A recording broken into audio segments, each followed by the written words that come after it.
I'm Trixie Simons. I blog at Coloured Buttons, and today I'm going to show you how to make this felt fringed heart cushion with your kids. So let's see, what do we need? So we're going to need 2 squares of felt. I've chosen 6-inch squares of felt.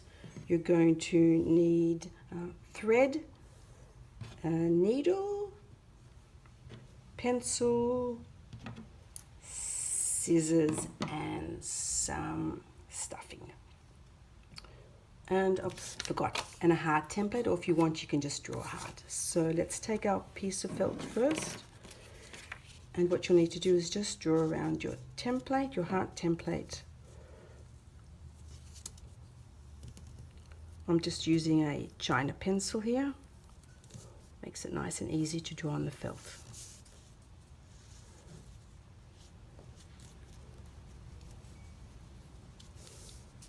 Okay, there's my heart.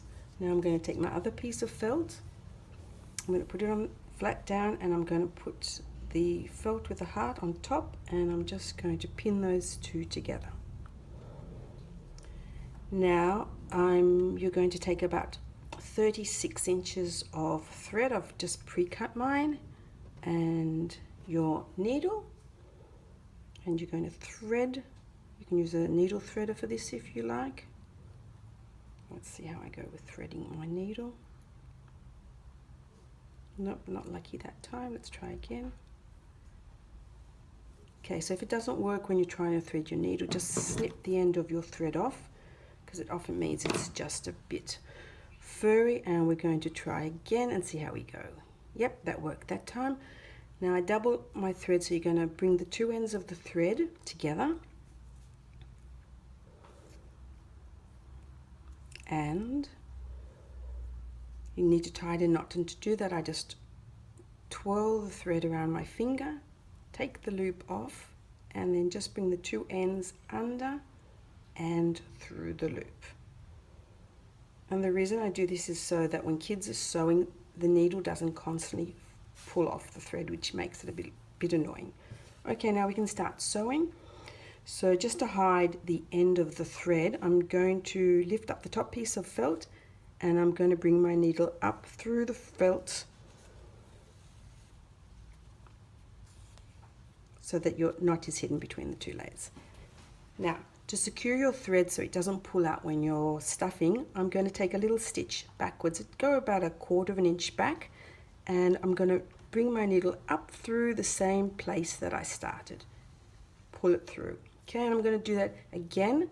That's like a double stitch. I'm going to go backwards, but this time, instead of coming up through where I started, I'm just going to go about, again, 1/4 inch in front of the thread and pull it through. Now we're going to start our running stitch, and to do that, again, you're just going to go a little bit forward. 1/4 inch is a good amount. You're going to go down, and as soon as you feel the table, you're going to pull the thread up.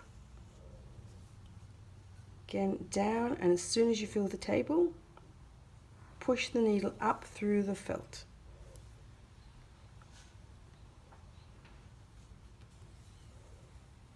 Okay, now we've got 3 running stitches. Now you can continue doing your running stitches all the way around the heart until you get to about 2 inches from the end, and that's when you're going to stop. So I've done that now, so you can see I've sewn all the way around, and I've got a 2-inch gap here, which is where I'm going to push my stuffing. Now you can use anything. I've got polyester fiber fill here, and you're going to just push it through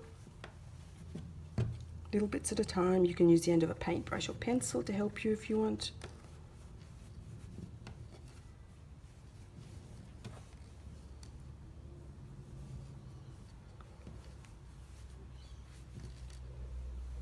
Okay, when you feel that your heart is nice and squishy, oh, I think I need a bit more stuffing in there, you'll sew the little stuffing gap closed. Okay, yeah, that looks good. Now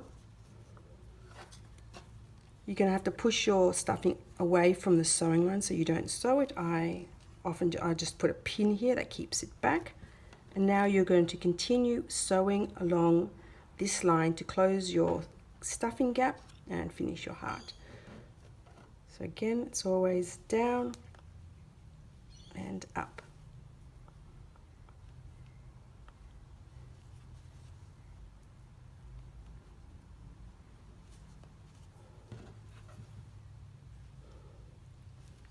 And for your last stitch, you're going to do exactly the same as your first stitch. To secure it, you're going to go back a little bit and forward, back and forward, and that secures. And to just hide the end of your thread, you're just going to push it through the 2 layers and snip the needle off.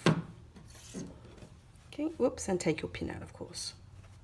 Okay, and now you've got your heart. You can use either side if you want. I'm just going to fringe mine, so I'm going to cut a border about 1/2 inch all the way around my heart.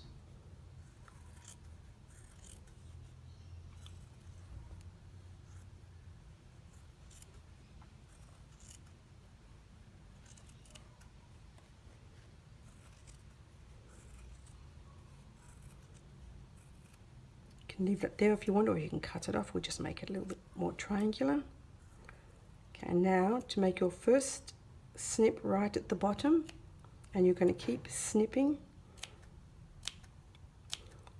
all the way around till you get to the end. Now also, it's good just to make a little straight slit there at the top, and that just helps to keep your fringes in the right direction. Keep cutting all the way around till you're finished. If you want at the end, you can also trim it, and when you're finished, you're going to have a heart that looks just like this.